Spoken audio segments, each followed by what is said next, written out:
2014, we had a young boy pass away at Pearl Beach, which is behind me.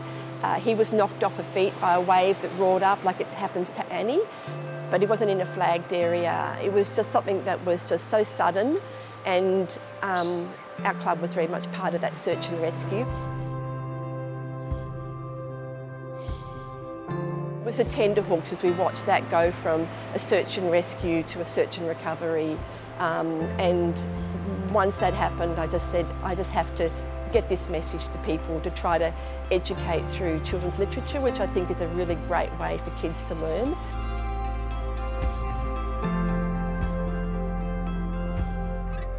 A little girl who lives away from the coast has had some surf lifesavers come and visit her school, and she's learned about being safe at the beach. So she comes with her family. She's really excited to come to the beach for a week. But when she gets here, she comes to the beach and the waves are too big and she's scared and she's frightened, doesn't want to go in the water.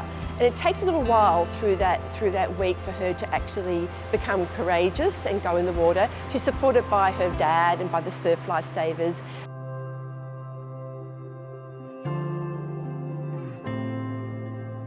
She goes in the water eventually, has a wonderful time, and she's really enjoying the holiday.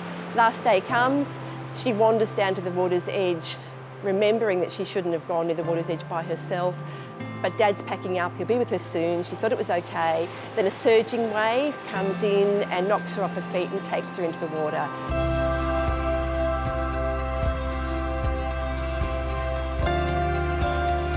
And does she remember how to stay safe and what to do to signal for help?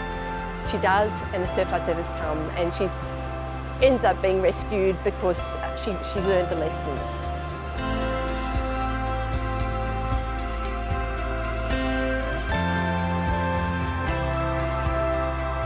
My aim for Annie is for her to go to people who don't necessarily have surf education.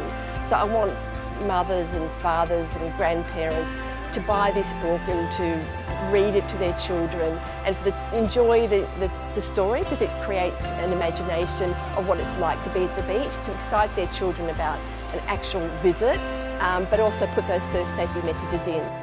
So I've written a book, but that's where it stops. It doesn't go any further unless somebody buys the book or gets the book from the library and reads the book. So I think the most important part of this journey now is not with me, it's with the parents and the caregivers and the teachers that will read the book to the children and engage with the children and pass that message on.